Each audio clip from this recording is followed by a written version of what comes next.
네, 대학생 천여 명이 이번 주 월요일부터 촛불을 들고 본관을 점거하며 학교와 싸우고 있습니다. 네, 서울 성북구에 있는 동덕여대 이야기인데요. 학생들이 학교와 대치하는 이유는 뭘까요? 사회부 강민경 기자 나왔습니다. 어서 오십시오. 안녕하십니까?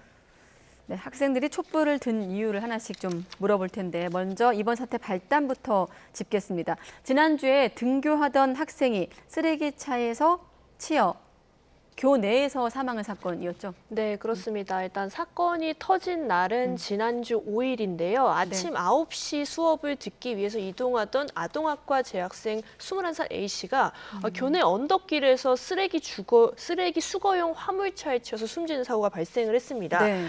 A씨는 당시에는 뇌사 상태에 빠졌었고 또 이틀 뒤인 지난 7일에 결국 숨졌는데요. 이 사고를 낸 화물차 운전자는 80대 남성이고 쓰레기 수거장에서 내려오는 길에 차가 무거워서 미끄러졌다고 진술을 했습니다. 이 학생들의 분노는 화물차 운전자가 아니라 이제 학교에 좀 집중되고 있는데요. 이 학교가 사고 전에도 이렇게 학생들이 계속 안전 문제를 제기를 했는데 관심이 없었고 또 사고가 터진 뒤에는 이 사안을 축소하는 데 급급했다는 지적이 계속 나왔습니다. 결국 학교의 미온적인 대처가 이런 학생들의 반발을 불렀고 집단 행동까지 유발했다고 이렇게 볼 수 있겠습니다. 네, 사고가 발생하고 나서도 시일이 꽤 됐는데 학생들 지금까지 어떻게 움직이고 있습니까? 네, 일단 학생들은 밤샘 촛불 집회부터 본관 점거 농성까지 집단 행동의 강도를 계속 높여가고 있는데요. 네. 먼저 사고 닷새 만인 지난 9일에 학생회를 주축으로 학교 측에 먼저 긴급 공청회를 하자고 이렇게 제안을 했습니다. 피해자의 사망을 둘러싸고 이 책임이 과연 어디에 있느냐 이런 걸 명확히 규명을 하고 재발 방지 대책을 논의하자는 거였는데 이 당시에 대학 측은 추모 기간에 이런 행사를 열기 부적절하다는 말로 거부를 했습니다. 이러니까 이제 학생들이 본격적으로 좀 집단 행동을 시작을 했는데요.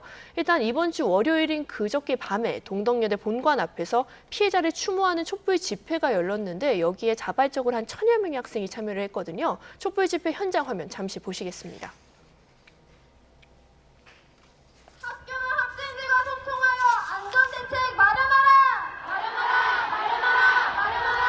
네, 지금 화면에서 보시다시피 굉장히 많은 학생들이 참여를 했고요. 네. 또 저 촛불 집회 다음 날인 이튿날에는 학생 40여 명이 본관 1층 로비를 점거하고 밤샘 농성을 진행을 했습니다. 이 학생들의 타깃은 총장이었는데요. 학교에 나오지 않는 김명애 총장을 규탄하고 또 이 농성을 주도한 동덕여대 총학생회장의 말 한번 직접 들어보시면서 왜 이렇게까지 하는지 한번 들어보겠습니다. 오늘 이 자리에서는 총장을 만나는 것을 목표로 하고 왔는데 사실 지금 출근을 안 하고 있는 상태이고요. 그래서 어쨌든 저희가 끝까지 총장과 소통을 해서 저희의 요구를 좀 관철해내야 되는 부분이 있기 때문에 네, 지금 들으셨다시피 학생들이 요구하는 거는 총장과의 대화입니다. 이 대화를 통해서 공청회를 열어서 직접 한번 이 사안을 논의해보자. 그리고 총장이 좀 사퇴까지, 왜냐하면 총장은 최종 책임자를 규명을 하기 때문에요. 이 두 가지를 요구하고 있는데 이게 받아들여지지 않으면 무기한 농성까지 하겠다고 예고한 상태입니다. 네, 학생들이 요구하고 있는 게 두 가지, 공청회 개최랑 총장 사퇴. 이따가 학교 측 좀 입장과 비교해보기로 하고, 자, 이렇게까지 집단 행동을 하는 배경이 있을 것 같은데 이번 일이 단순 사고가 아니라 예견된 참사였다는 것이 학생들의 주장이죠. 네, 그렇습니다. 사고가 터진 직후에 저희가 몇 차례나 동덕여대에 직접 가서 학생들을 좀 만나봤거든요. 네. 근데 취재 기자들이 만난 많은 학생들이 하나같이 이번 일은 단순한 사고가 아니었다. 예견된 참사였다고 좀 입을 모았는데요. 이 피해자 동기 학생의 인터뷰부터 먼저 들어보시겠습니다. 우연한 사고가 아니라 너무 예견된 사고였었고 너무 등교하면서 위험한 순간들이 많다는 거를 학우들이 학교에 많이 건의를 했었던 상황이었는데도 그러니까 학생들이 이런 말을 하더라고요. 지금 사망한 A씨 말고 이게 언제든지 자기가 될 수 있는 그런 위험천만한 순간이 많았다고 얘기를 했습니다. 이 학생들이 참사로 꼽는 이유는 크게 세 가지가 있는데요. 우선 이 언덕길과 쓰레기 집화장이란 장소 전반적으로 문제가 좀 있었다는 지적입니다. 이 사고가 난 언덕은 학생들이 되게 많이 이용하는 곳이라고 해요. 왜냐하면 학생들이 많이 쓰는 건물 두 동이 위치한 곳에 언덕길이 있었고요. 그러다 보니까 학생들이 좀 많이 평소에 특히 등하굣길에 몰릴 수밖에 없는데 있는데 여기에 오래된 난간이라든지 언덕이 좀 미끄러운데도 방치되는 등 평소에도 관리가 잘 되지 않았다고 합니다. 또 게다가 그 건물 사이에 이 쓰레기 집화장이 있는데 네. 당연히 그러니까 쓰레기 수거 차량이 오가는데 그 시간대가 학생들하고 좀 겹쳤다고 해요. 그러다 보니까 위험한 순간이 굉장히 많았다는 겁니다. 학생회 요구로는 이렇게 좀 이런 상황을 좀 고쳐달라고 한 게 한 6년 정도 됐다고 하는데요. 경사길 오래된 난간부터 좀 수리해달라 뭐 이런 요구를 했는데 학교 측에서 따로 반응이 없었다고 합니다. 또 적어도 학생들이 다닐 때에는 화물차가 다니지 않았으면 좋겠다는 의견도 냈는데 이것도 마찬가지로 답변이 없었다고 하고요. 이렇게 좀 방치를 했다는 게 학생들의 주장입니다. 그리고 지금 같이 그래픽 보시면 알겠지만 두 번째로 화물차 운전자의 문제도 있습니다. 이 사고를 낸 트럭 운전자가 80대 남성이었는데 이에 대해서 좀 최소한의 안전 지침도 없었고 이 사람이 학교에 좀 고용된 사람이었다고 해요. 이 아무래도 쓰레기 수거차는 굉장히 무거운데 그런 만큼 안전에 더욱 신경을 평소에도 써야 되는데 이 80대 운전자가 그대로 차를 몰게 하는 등 별도의 안전 지침이 따로 없었다는 지적이 나옵니다. 또 마지막으로는 학교 측의 소통 노력 부족입니다. 이 학생들은 평소에도 동덕여대가 학생 의견이나 건의를 좀 수차례 무시해왔다고 주장을 하고요. 게다가 사고 직후에 학생들이 이 사고에 대해서 이렇게 뉴스도 찾아보고 했을 거 아니에요. 네. 근데 아무데도 알려지지가 않았다고 해요. 심지어 학생들에게도 이 사고가 어떤 상황인지 전혀 알려지지 않은 채 그냥 그 비슷한 그쪽에 있는 문을 폐쇄한다 이런 공지만 했다고 하는데요. 그러다 보니까 학생들이 평소에도 소통을 안 하니까 이렇게 분노가 터져 나온 것입니다. 이 부분에 대한 학생들의 목소리도 한번 직접 들어보시겠습니다. 학교 측에서 내려온 공지라고는 중문 폐쇄 딱 하나였고요. 이런 관련해서 어떤 책임이 있고 사고분의 상태가 어떤지, 사고를 앞으로 어떻게 수습할 건지에 대해 언급이 단 한 줄도 없었어서 이 부분에 대해서도 사과의 말이 꼭 필요하다고 생각합니다. 예, 이미 학생들은 위험 요소를 감지했었고 그러한 것들을 학교 측에 요구도 했지만 받아들이지 않았었고요. 그러다 보니까 이미 뭐 학생들 사이에서는 좀 분노가 있었는데 사후 대처가 더욱더 이 공분을 키운 거 아닙니까? 네, 그렇습니다. 사실 학교 측이 아예 입장을 내지 않은 건 아닙니다. 학교 측이 몇 차례 좀 입장문을 내긴 했는데 문제는 이 입장문이 과연 적절했느냐, 그게 문제가 되는 건데요. 일단 동덕여대가 총장 명의의 공식 입장을 낸 건 피해자가 숨진 날인 지난 7일입니다.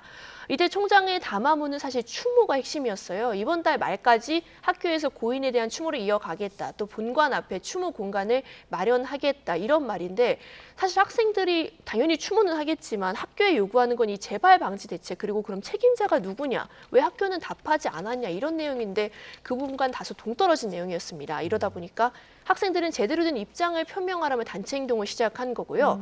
그러자 그제 동덕여대는 학교 홈페이지에 또 호소문이라는 글을 따로 올렸어요. 그 내용을 좀 같이 보시면 이 내용 역시 다만 학생들이 원하는 건 아니었다는 게 명확히 드러나는 게 이렇게 학생 단체가 집회를 예고하고 있다. 우리는 좀 추모하고 있는데 학생 단체가 문제다. 이런 식의 좀 어투가 보이고요. 또 허위 사실을 전달하지 말라면서 마치 학생회가 주축이 된 행동이 좀 문제가 있고 이거를 좀 자제하라는 비판에 가까웠다는 게 학생들의 평가입니다. 이러다 보니까 학생들의 분노가 당연히 더 커졌고 지금까지 이렇게 밤샘 농성까지 이어지고 있는 겁니다. 이 학교의 대응 방식에 대한 학생회 측의 반발 인터뷰도 한번 같이 들어보시겠습니다. 학교가 지금 되고 있는 사유들이 조금 말도 안 되는 핑계고 그냥 학생들과의 소통을 아예 차단하는 것 아닌가 하는 생각이 들어서 네, 사회부 강민경 기자가 취재한 내용 듣고 계신데 예견된 참사와 미온적 대응. 참 익숙한 구도기 때문에 좀 생각이 많아지는 사고인데 어떻습니까? 학교가 또 추가 입장을 냈다고 하는데 어떤 내용이 담긴 겁니까? 네, 다행히 오늘 기점으로 조금 상황이 바뀔 수도 있겠다라는 희망이 보이는데요. 네. 동덕여대가 오늘 오전에 교내 안전 강화 시행 계획이라는 추가 입장을 발표했습니다. 여기서 단기, 중기, 장기로 세 가지로 나누어서 세부 계획을 세운 건데 그 내용도 함께 살펴보겠습니다. 우선 보시면 알겠지만 이 쓰레기 적재함을 철거한다, 경사로에 안전 펜스를 설치하겠다 이런 좀 기본적인 재발 방지 대책 들어갔고요. 네. 학생들의 의견을 반영해서 안전 강화 위원회라는 거를 열어서 이 심의를 거쳐서 세부 공사를 하겠다. 또 교내 전반에 통학로를 확보하겠다는 약속 등이 두루 포함이 됐습니다. 학교 측은 이와 별개로 또 이른 시일 내에 학생들과 좀 대화하는 자리를 만들겠다는 입장도 함께 밝혔는데요. 원래대로라면 사실 학교에서 전혀 이런 얘기가 없었다가 다시 한번 대화에 나서겠다고 오늘 기점으로 좀 얘기가 나온 상황이라서 조금은 긍정적으로 봐도 될 것 같습니다. 예, 뭐 세부 계획 안에는 실제로 학교 생활을 하고 있는 학생들의 목소리도 좀 들어가야 되지 않을까 이런 생각이 드는데 대화 물꼬가 조금이라도 트인 건 다행인데 마지막으로 이 대치가 어떻게 좀 이어질지 이 부분도 좀 짚어주시죠. 네, 사실 뭐 대화의 물꼬가 트이긴 했는데 과연 이게 제대로 끝까지 이어질지는 조금 미정인 상황입니다. 네. 일단 이 앞서 이 문제가 되는 김명애 총장은 사고 발생 후에도 사실 학생들과의 대화를 좀 계속 피해 왔습니다. 뭐 외부 일정이 있다, 별도 행사가 있다 이런 식이었는데요. 그래도 이렇게 학생들이 계속 단체 행동을 이어가니까 학교가 그래도 대화 자리를 제안을 하면서 이 피해 학생 사망 드디어 일주일 만에 총장이 전면에 나서게 된 겁니다. 이 부분은 예. 무척 긍정적인데요. 이른 시간 안에 김명애 총장과 학생단체인 중앙운영위원회의 대화 자리를 만들겠다는 게 학교 측이 오늘 제시한 입장인데요. 다만 변수가 하나 있습니다.